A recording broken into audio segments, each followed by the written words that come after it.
¿Qué tal? ¿Cómo están? Muy buenas noches. Gracias por su sintonía, gracias por acompañarnos en debate. Soy Eduardo Arévalo. Esta noche tenemos el gusto de recibir en los estudios a la licenciada Verónica Martínez, asesora jurídica de CDC, a quien le damos la más cordial bienvenida. Gracias por acompañarnos. Noches, gracias por invitarnos.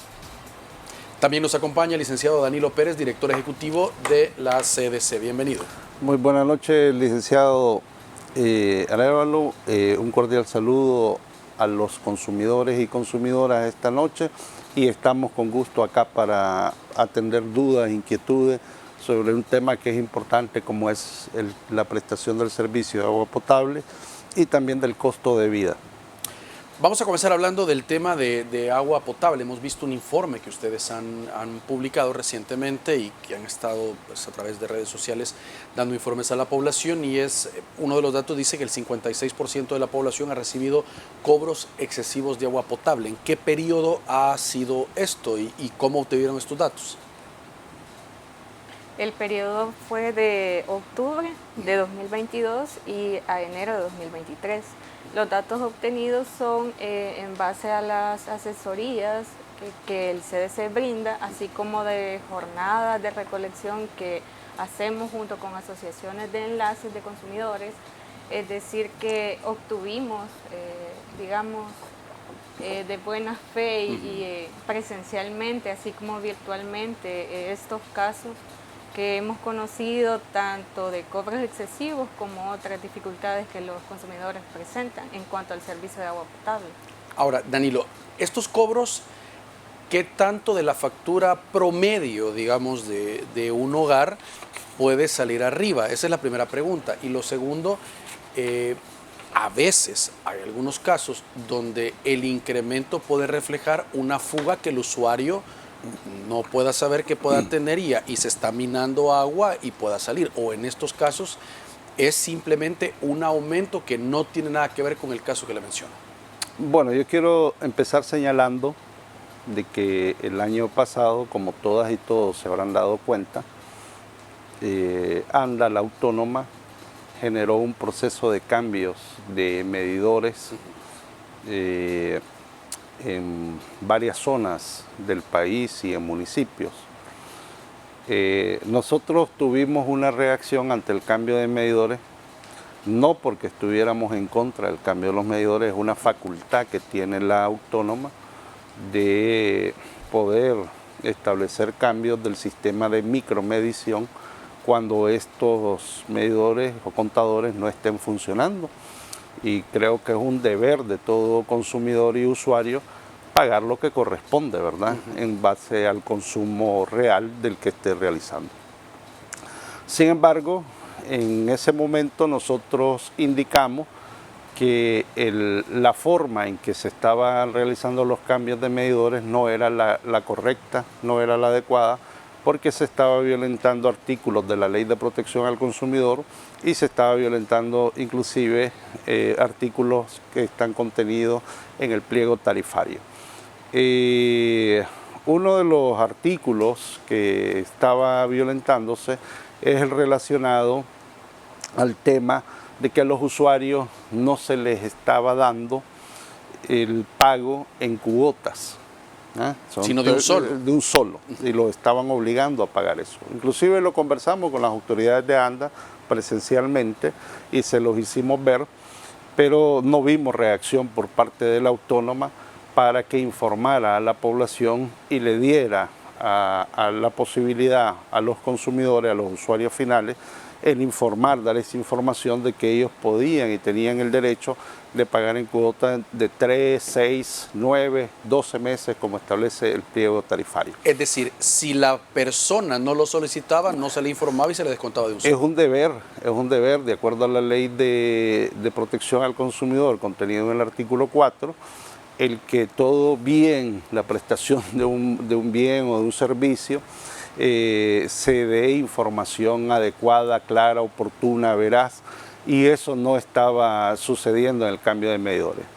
Eso lo pongo como antecedente, licenciado, porque este año, ya para iniciar el año, empezamos a notar un cobro excesivo en las facturaciones que estaban llegando a los usuarios, a los consumidores, y digo excesivo porque las razones para considerarse un cobro excesivo pudiera ser, como usted bien lo indicaba, de que haya una fuga de agua por parte del usuario, y hay que decirle a los amigos y las amigas consumidoras televidentes que es responsabilidad del consumidor o de la usuaria todo lo relacionado del contador hacia adentro de su casa. De hecho, no puede entrar. Lo relacionado al contador hacia adentro de su casa, si hay una fuga, es responsabilidad suya repararlo.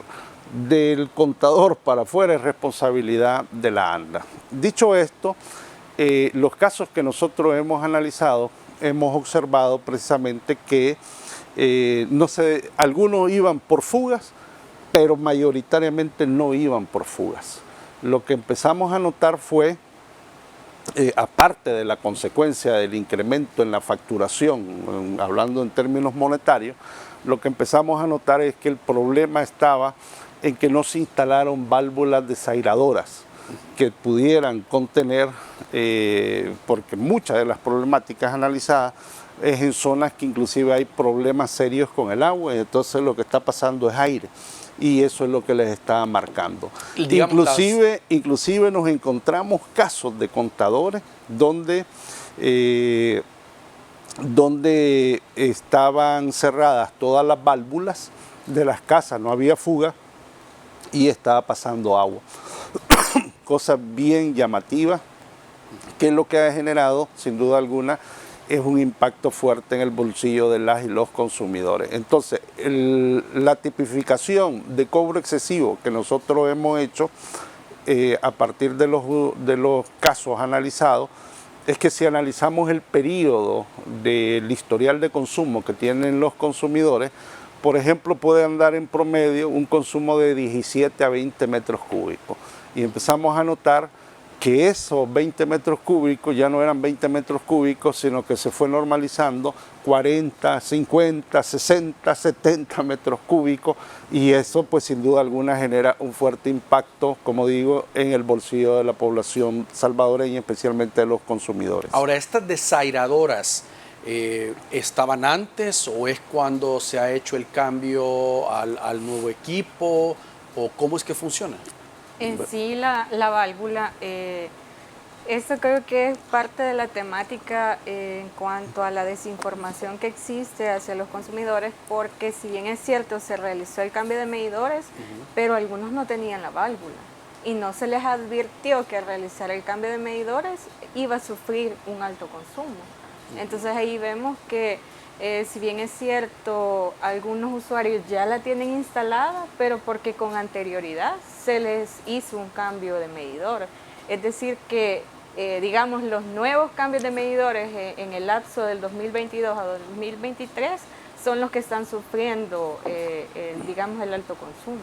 Ahora, según la estadística, del 56% de la población, cobros excesivos de agua, 27% indicó servicio irregular, 11% mala atención y 7% cambio en la tarifa. Cambio ¿Es así? en la tarifa, sí, así es. Respecto al cambio de la tarifa, nosotros hacemos mención siempre en base al artículo 27 de la Ley de Protección al Consumidor, que es en cuanto a la desinformación. Los consumidores tienen derecho a que se les informe que va a sufrir un cambio de tarifa. ¿Qué ha sucedido en estos casos? Que en algunos casos se les cambió la tarifa de residencial a comercial sin tener ningún tipo de negocio. El usuario estuvo, digamos, pagando los recibos con tarifa comercial sin tener ningún tipo de negocio. Ya cuando ve que efectivamente existe, digamos, un cambio en cuanto a, digamos que la tarifa mínima residencial son de 2.39, la tarifa mínima comercial son de 3.86. Efectivamente va a haber un cambio si se le cambia a comercial siendo residencial. Pero ese cambio no debería de ser o no debe de ser si es que ha cambiado de rubro. Es decir, si alguien tiene una vivienda y paga 2.86, 2.39 y de repente pone un car wash en su casa, obviamente el rubro ha cambiado, ya está brindando un servicio y no tiene que estar pagando como que es una vivienda, pero en un dado caso una persona no haya hecho eso, sino que es una zona residencial no le pueden cobrar como un establecimiento. Exactamente, y por eso es que nosotros hacemos mención de que se está dando siempre la desinformación, y si bien es cierto, los usuarios pueden o no cambiar de negocio, pero deben notificárseles que va a existir el cambio de tarifa, porque muchos de ellos, como lo mencionaba, no tienen ningún tipo de negocio, pero no saben distinguir en su facturación que se les ha cambiado la tarifa. ¿Y por qué se puede cambiar esa tarifa? Yo quiero aportar dos elementos de lo que estaba mencionando Verónica. La primera es una violación a la Ley de Protección al Consumidor, porque no se le está informando al consumidor final, al usuario, el cambio de la tarifa. Esa es una violación a la Ley de Protección al Consumidor que está haciendo ANDA. Segundo aspecto que quiero mencionar con el tema de cambio de tarifa.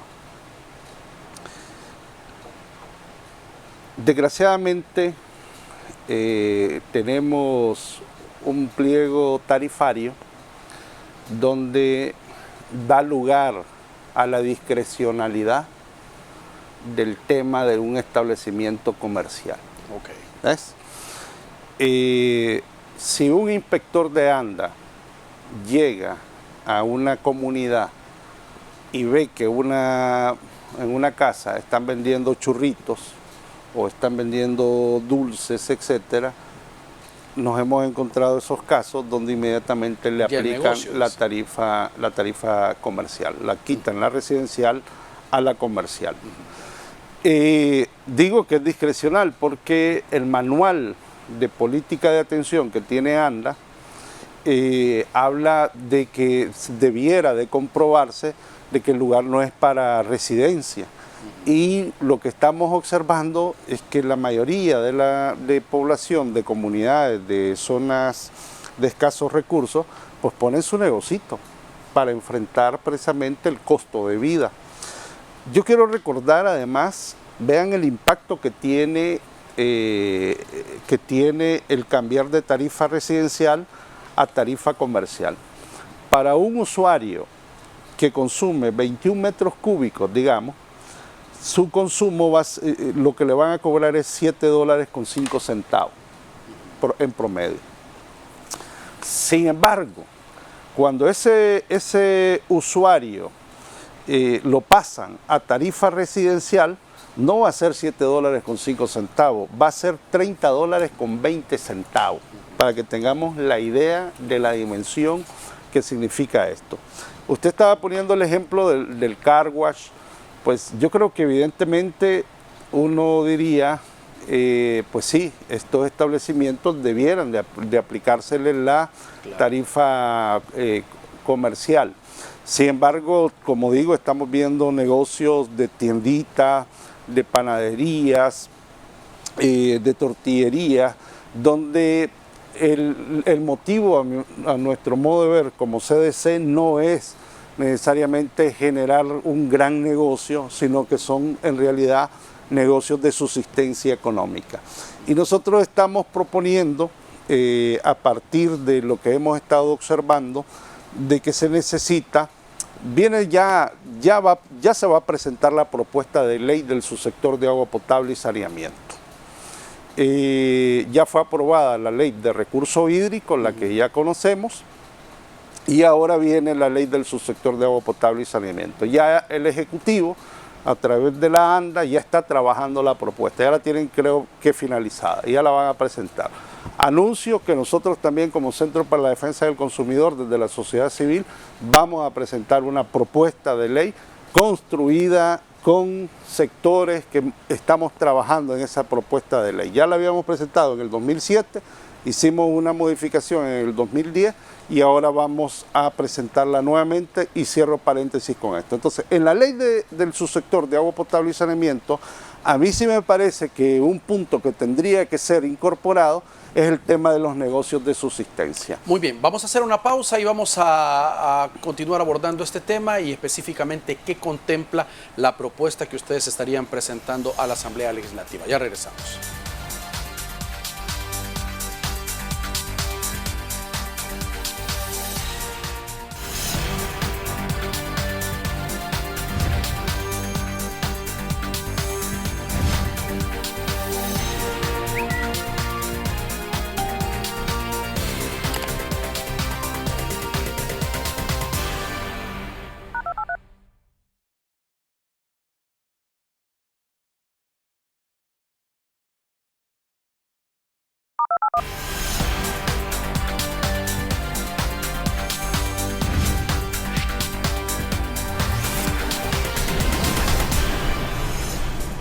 Muy bien, gracias por continuar con nosotros. Quedábamos pendientes de hablar qué contemplaría la propuesta que ustedes estarían haciendo, Danilo, próximamente a la Asamblea Legislativa, paralelamente, decíamos, a la que pueda presentar el Ejecutivo en el tema de saneamiento de agua potable. A nosotros nos interesa indiscutiblemente el tema de tarifas como consumidores. Yo he escuchado al presidente de la Autónoma, lo he visto en entrevistas televisivas, haciendo la afirmación de que los consumidores y consumidoras no están pagando el costo real de producción del metro cúbico de agua.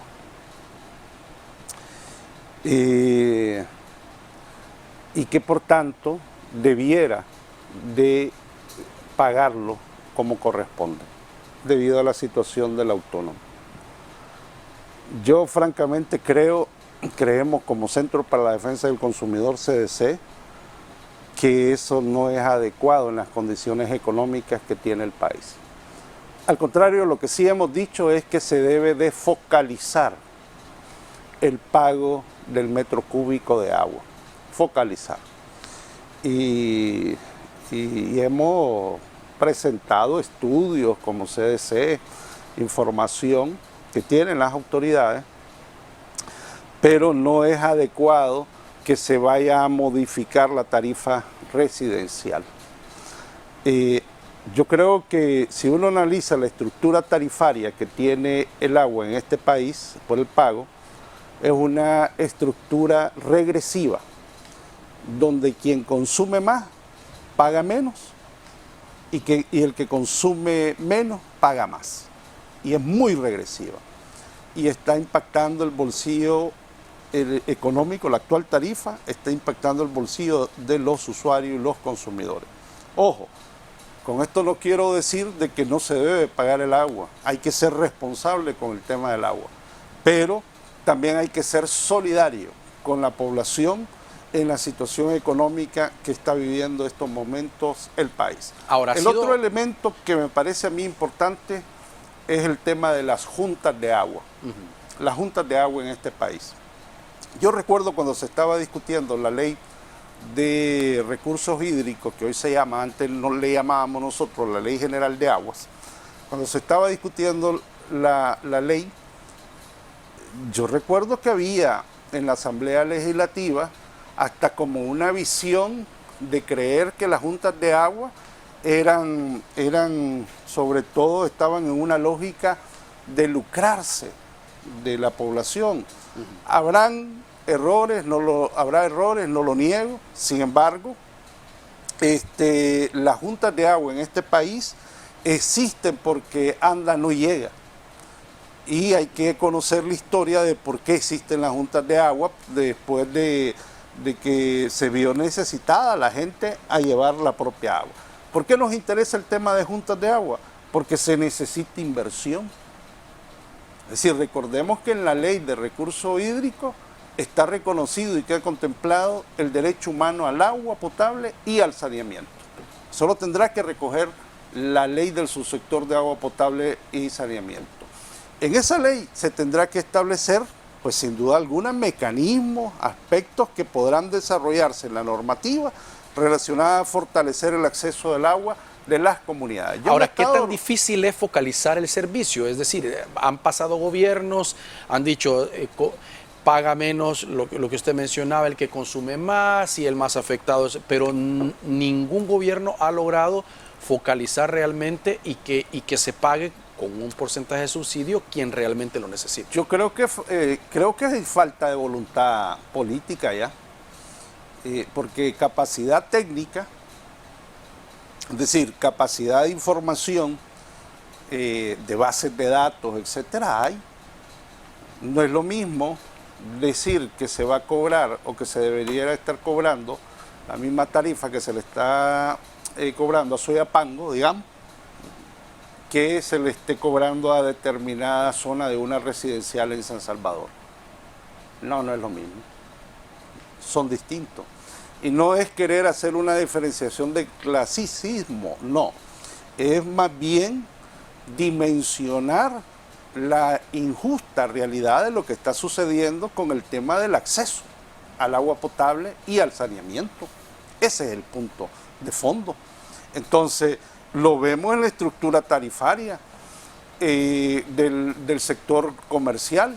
El que consume más agua, aquí para no hablar generalidades, el que consume más agua es el que está pagando menos en relación a la estructura tarifaria de los que consumen menos. Eso es lo que estamos afirmando.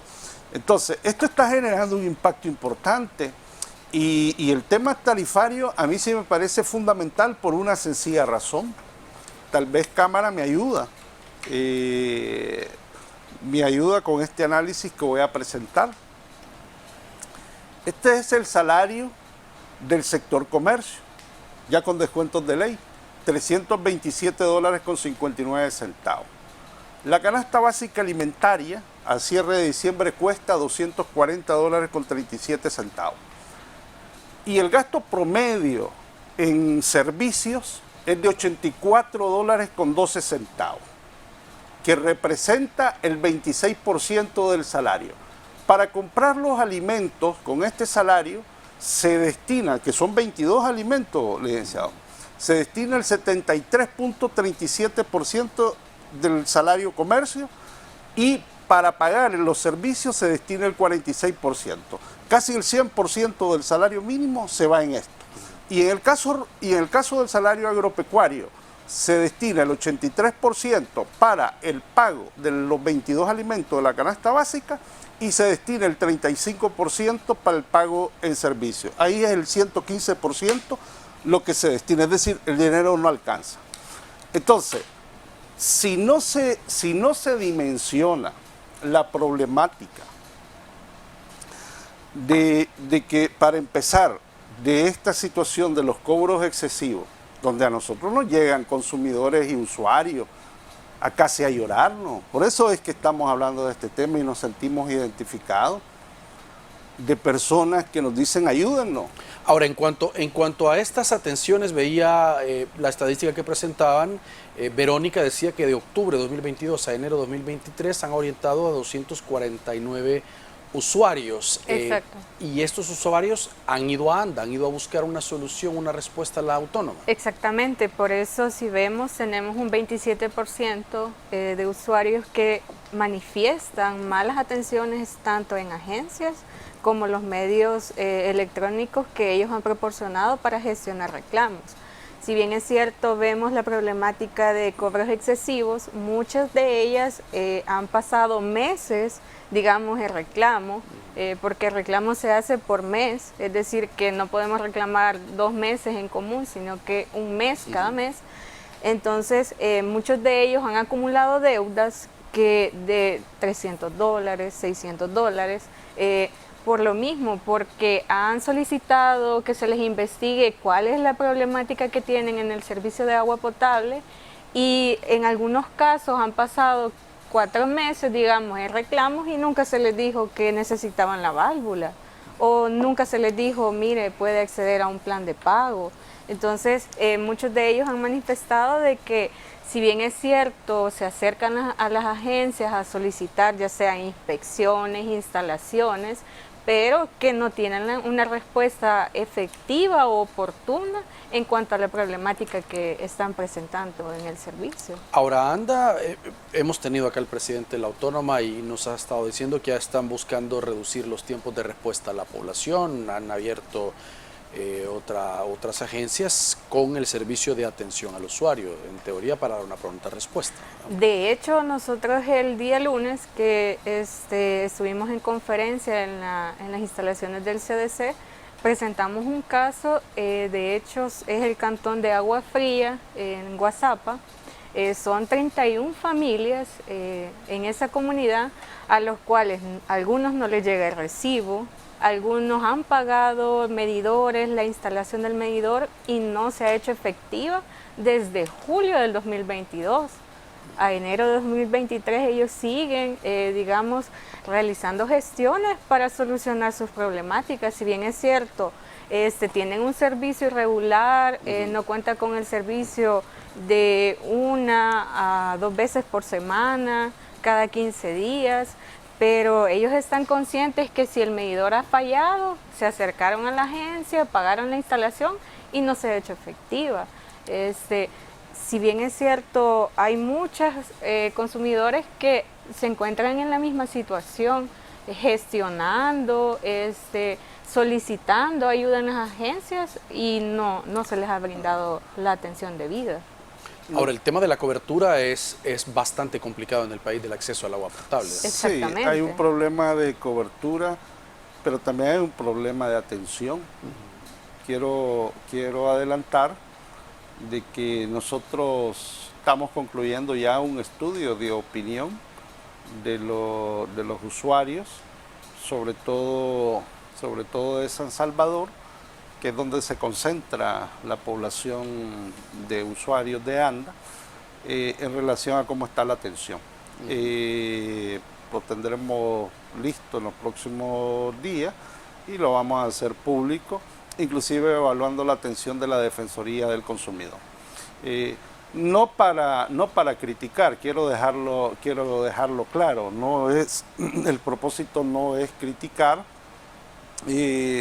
o querer sacar en el marco de esta campaña política que está ahorita en el país del cara a las elecciones, sacar alguna perspectiva política partidaria. No, a nosotros lo que nos interesa es que se fortalezca el subsector de agua potable y saneamiento, sobre todo que se fortalezca la institucionalidad, pero también que se atienda adecuadamente a los usuarios y a los consumidores, porque no es posible que los usuarios, y en eso tenemos muchas quejas, no es posible que los usuarios están llegando al centro de atención en Soyapango, en Plaza Mundo, y tenemos muchísimas quejas de que sencillamente lo que les contestan ante el reclamo en la facturación es que pague. Los obligan a pagar. Entonces, aparte de que hay un manual de procedimientos que tiene ANDA, donde los gestores tienen márgenes de negociación.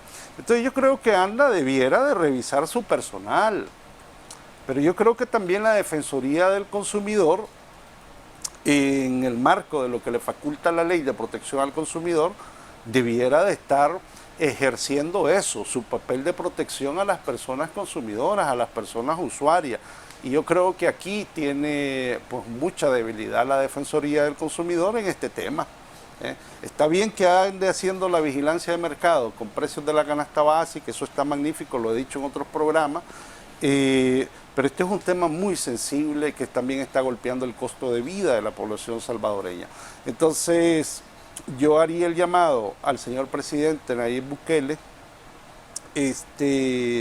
porque también lo he dicho, yo me imagino que él pasa ocupado en muchos temas, pero sus funcionarios están para eso. Ahí está el funcionario de ANDA, ahí está el funcionario de la Defensoría del Consumidor. Entonces creo que tienen que aplicarse un poco más en razón de estas problemáticas que le están sucediendo a los usuarios. Muy bien. Porque a nosotros nos puede parecer como no importante el tema de que a alguien se le ha incrementado la factura. Claro que es importante, claro que es relevante, como dije y como mostré, en razón del tema del salario mínimo, que es la mayoría de la población que lo gana en este país. Y esto es lo que vamos a hablar al regresar de la pausa, el tema de la canasta básica y el costo de vida. Ya regresamos.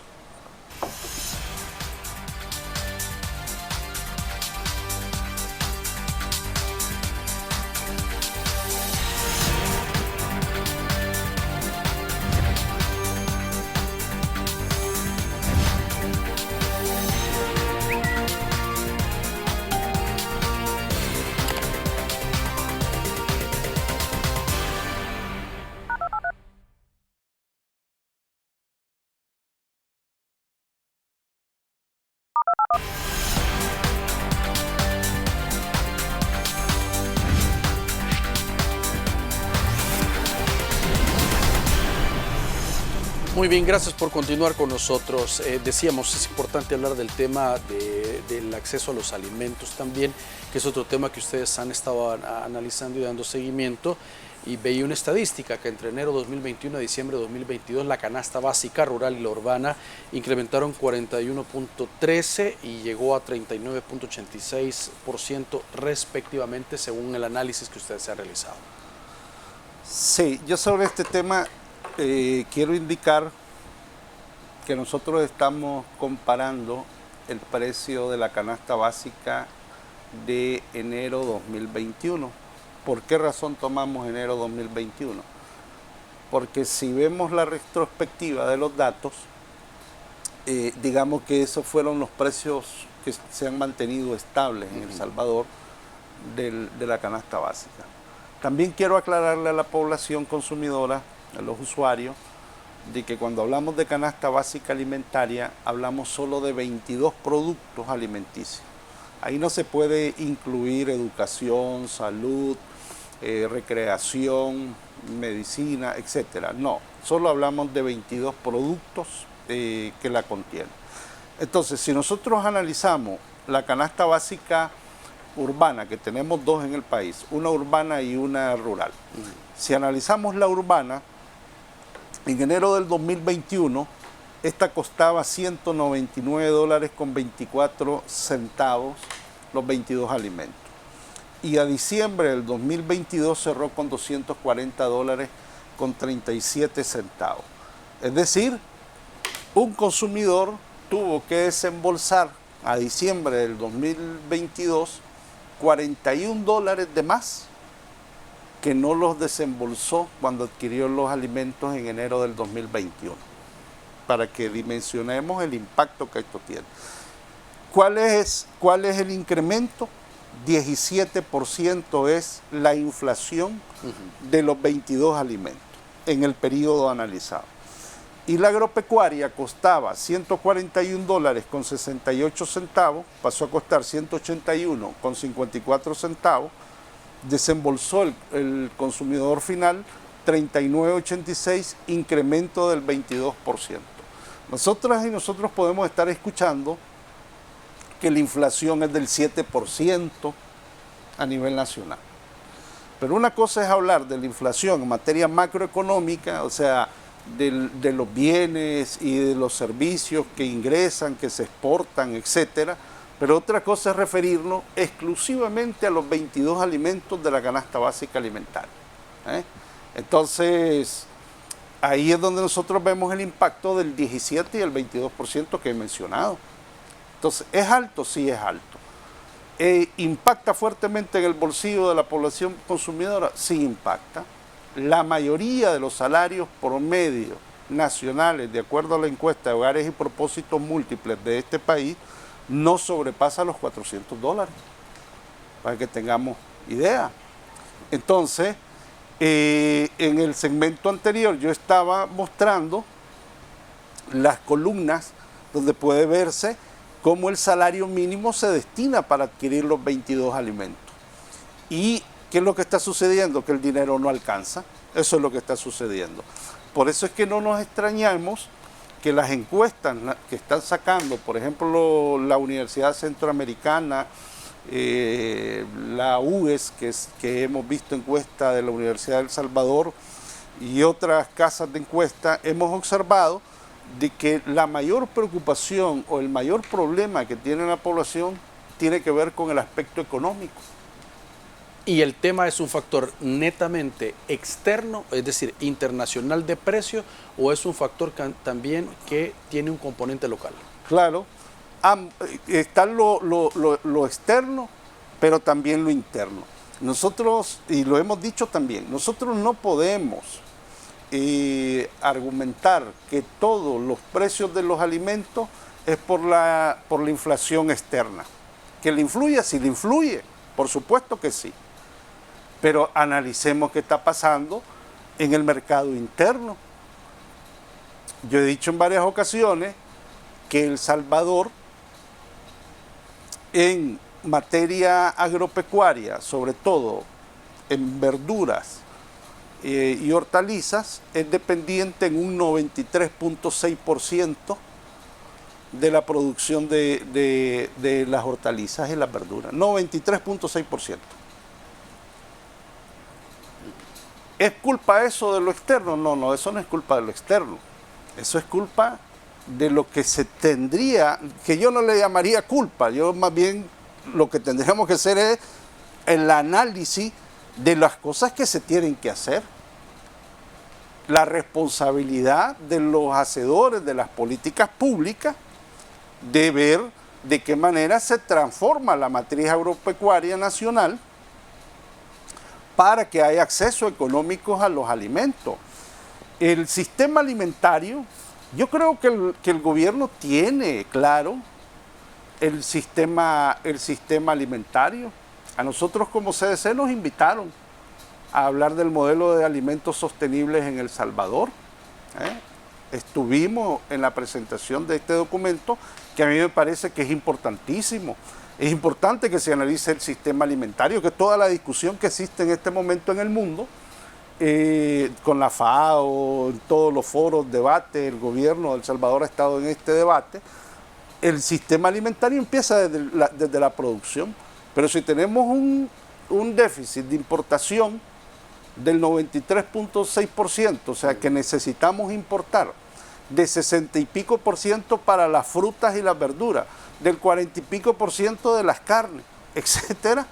Entonces, lo interno está mal y es lo interno que es lo que hay que transformar. Entonces, no podemos argumentar, ni se debe estar argumentando que solo es por factores de carácter exógeno, es decir, por lo que está sucediendo externamente, la guerra Rusia-Ucrania, la volatilidad de los precios, la crisis de los contenedores, de la cadena de suministros que tuvimos en algún momento. Sí, todo eso, muy bien, pero ojo, ¿qué es lo que estamos haciendo en el país, en el ámbito nacional, para transformar esa realidad? Y eso es lo que no estamos viendo. Verónica, el gobierno, cuando comenzó la situación más complicada con el precio de los combustibles y la guerra en Ucrania, la invasión de Rusia en Ucrania, lanzó una serie de medidas para paliar el impacto que iba a estar directo en la población, fijando precio de los combustibles y liberando algunos aranceles de productos que iban a ser importados o que son importados al país para reducir el impacto, una medida que terminó en diciembre y ya se están pagando precios reales de los diferentes productos, por lo menos en el caso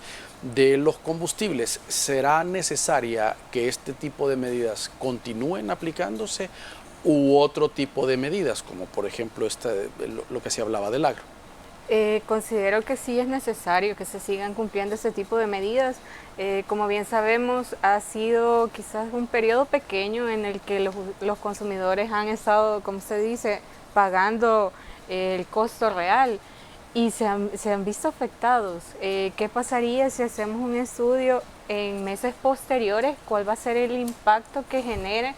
Porque si bien es cierto, los costos han subido, pero los salarios se mantienen. Los salarios se mantienen, nuevos costos aumentan, entonces sería bien importante retomar medidas o tomar nuevas medidas a fin de ayudar o sostener este impacto que se va a generar. Ahora, Danilo, si el 93.6% dependemos de la importación y la mayoría de frutas y verduras nos llegan de Guatemala y el precio de los combustibles sigue para arriba, obviamente el transporte de estos insumos va a llegar más caro, se va a vender más caro en las tiendonas, la distribución va a ser más cara, llevar esta fruta a Oriente y todo. O sea, esto viene como en un efecto en cascada.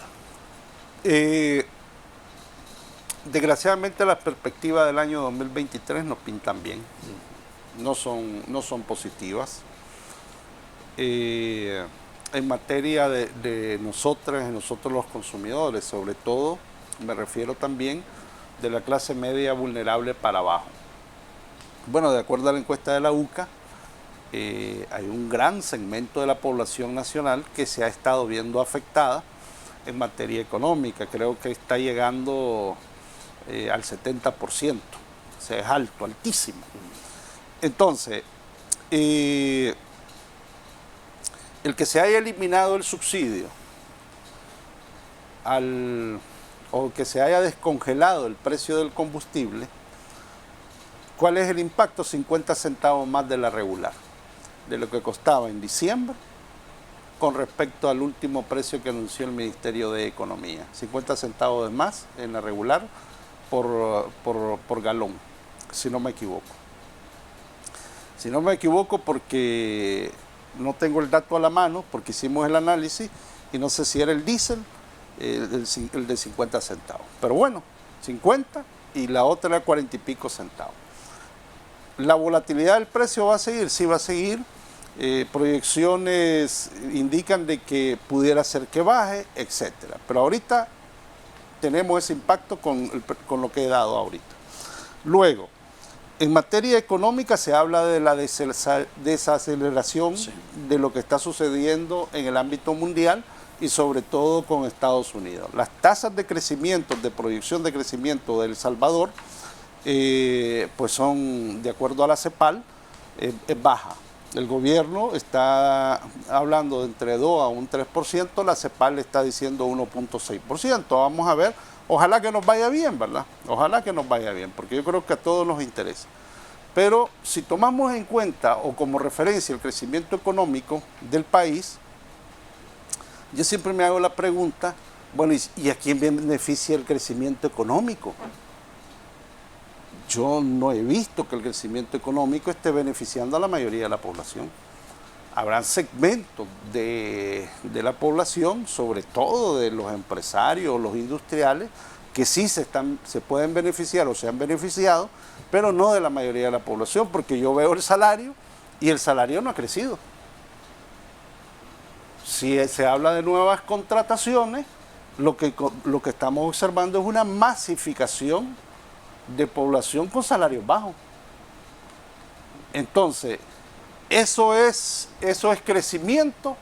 Pues bueno, crecerá alguien del sector económico, de la economía, pero lo que sí estamos viendo es la desigualdad más bien económica. Eso sí lo estamos notando. Hay un crecimiento de desigualdad. Vamos a continuar abordando este tema. Vamos a hacer la última pausa del programa. Ya regresamos.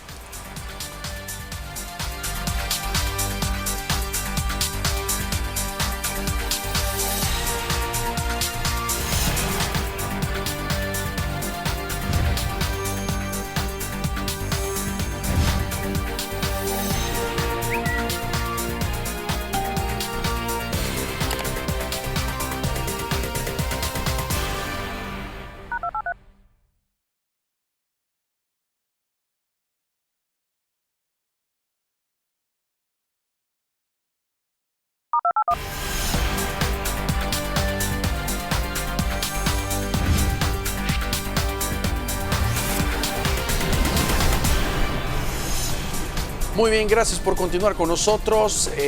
Hablamos de este tema del alto precio en los alimentos y hay he escuchado varias propuestas de que debe hacerse una política pública en tema de seguridad alimentaria, que es urgente ya para el país debido a la condición en la cual nos encontramos. Sí. Mire, yo no sé si es política de seguridad alimentaria. De hecho, ya tenemos una política SAN en El Salvador. Hicimos una presentación de propuesta de ley SAN en el año 2014 que sigue durmiendo el sueño de los justos. Hay modelos de sistema alimentario, hay modelos. Es decir, yo creo que hay varios elementos que están sobre la mesa, que están sobre el tapete en materia de la SAN, que siempre le agregamos una S nosotros, que en materia de la soberanía, seguridad alimentaria y nutricional. Aceptado por la FAO ya el tema de soberanía alimentaria, quiero aclararlo. Entonces, yo creo que el mapa lo tenemos claro. La información está clara de lo que está sucediendo en la SAN en el país. Tenemos a 420,000 productores y productoras nacionales que se ven afectados por el cambio climático, que por la sequía, que si por inundación, negocios de sobrevivencia.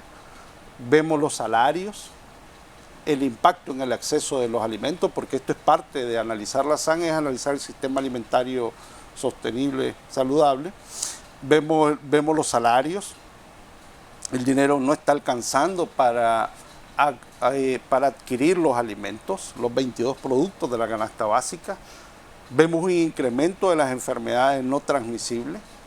Del 2012 murieron aproximadamente unas 8.000 personas por enfermedades no transmisibles. Al 2020 cerramos con 12.000 y pico de personas fallecidas.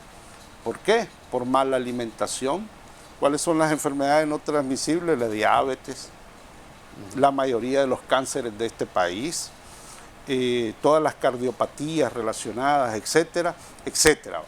Entonces, yo creo que el país tiene toda la información y el Ejecutivo tiene toda la información. Entonces, lo que más bien es, por eso es que digo, no sé si es política, más bien es de concretizar lo que se tiene que hacer, cambiar la matriz agropecuaria, pues generarle los recursos a los productores y productoras para que siembren más hortalizas y verduras. Tenemos que tratar de acercar la producción hacia el consumidor final. Ese es un gran cuello de botella cuando se analiza el sistema alimentario salvadoreño. ¿Qué esfuerzos se han realizado para acercar la producción local hacia el consumidor final? Yo los únicos esfuerzos, y lo digo con mucha transparencia, los únicos esfuerzos que he visto es algún ministerio que logra conseguir alguna cooperativa para que llegue a la oficina de alguna cartera de gobierno y que ahí los empleados compren. Si eso se hiciera, masificara y se llevara el mercado, llegar esos productos a plazas públicas más grandes, yo creo que estaríamos hablando de otros precios en este país. Verónica, Entonces, si estamos hablando que estos 22 productos de la canasta básica han incrementado su costo, ¿qué está pasando con la población cuando no le alcanza? ¿Se está endeudando para poder adquirirlos o los está dejando de comer? Que eso sería preocupante, es decir, ya no de los 22, como 14, como 11, pero no logro cubrir los alimentos que realmente se necesitan en un hogar. Creo que en ese aspecto es bastante, digamos, considerable asimilar el hecho de que muchos salvadoreños, si bien es cierto, nosotros hacemos la investigación de 22 alimentos incluidos en esta canasta alimentaria, pero tampoco podemos decir que todos los salvadoreños siguen ese lineamiento, porque muchos, como usted lo mencionaba, se endeudan, dejan de, o sea, si bien es cierto, existen o hay algún tipo de medio, ya sea financiero, para poder subsistir, ¿será posible que los salvadoreños se endeuden para comprar esos 22 alimentos o la inversión que ellos tengan pensado sea para eso? Muchas veces no es así. Usualmente estos financiamientos van hacia educación, transporte, algún tipo de inversión que el ciudadano haga en su vivienda, pero es más bien factible decir que se está dejando a un lado o se está limitando más bien a cubrir lo necesario, digamos, como bien el pensamiento del salvadoreño es decir, bueno, este día vamos a comer esto, y quizás no sea nutritivo o no sea lo que su cuerpo necesita, pero está cubriendo para ellos una alimentación que sea saludable, que esté dentro de los parámetros que debería de hacerse. Ahí sí estaríamos en cuestionamiento en base a los costos. De ahí el tema que menciona Danilo, posiblemente las enfermedades que ya se están. Exactamente. Sí, yo dos cosas en el planteamiento de la pregunta. La población se está endeudando, sí. La encuesta del estudio que sacó el Banco Central de Reserva es reveladora, la que sacó recientemente, donde la mayoría de la población se está endeudando para adquirir alimentos. La encuesta que ha sacado la UCA es reveladora, sí, es reveladora. O sea, datos información ahí está. Inclusive un empresario de la cadena de supermercados más grande de este país, en una entrevista, él planteaba junto con su asesor administrativo, ellos informaban que en los 3 trimestres del año pasado habían notado una reducción en su venta de las proteínas y un aumento de los carbohidratos. Cuando analizamos las encuestas, se cruzan las encuestas, lo que estamos notando es que la gente está dejando de comer carne, pollo, huevo. Entonces, ¿cuál es el carbohidrato que están consumiendo? Macarrones, espaguetis, quizás ni pan, porque el tema del pan está carísimo. Entonces, y por tanto la gente se está endeudando, sí se está endeudando. Entonces, este es de las realidades que estamos teniendo en el país, nos está generando un fuerte incremento en las enfermedades no transmisibles y solo recordar que un estudio que se hizo por parte de la CEPAL, el INCAP, el PMA y el gobierno de El Salvador en el año 2019, reveló que solo en el año 2017 el doble costo de la carga de la malnutrición es por desnutrición y sobrepeso y obesidad, son las dos caras de la moneda de la malnutrición. Claro. Se invirtieron 2.559.2 millones de dólares, eso equivale al 10.3% del PIB nacional. De esta cifra, solo quiero recordar que 820 millones de dólares se fueron a costos extras en el tema de salud por las enfermedades no transmisibles. Por eso es que nosotros como CDC, tomando la palabra al señor presidente de la República, Nayib Bukele, que en uno de sus Twitter ponía él que aquí se debe promover la alimentación saludable, estamos proponiendo que se apruebe una ley de etiquetado de advertencia frontal nutricional de los alimentos, los sellos octagonales. Ya fue aprobado en México, ya fue aprobado en Chile, en Argentina, en Ecuador, en Perú, pero aquí la cosa está color de hormiga. Entonces, hacerle el llamado al Ejecutivo a que avancen en materia de promover. Miren, para prevenir, ¿para qué estar gastando en medicamentos? ¿Por qué no gastamos en la prevención de las enfermedades no transmisibles? Más saludable sería eso. ¿Por qué no invertimos este dinero que se va en salud?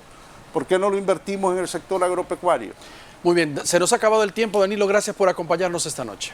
Muchísimas gracias, licenciado, muy agradecido por el espacio.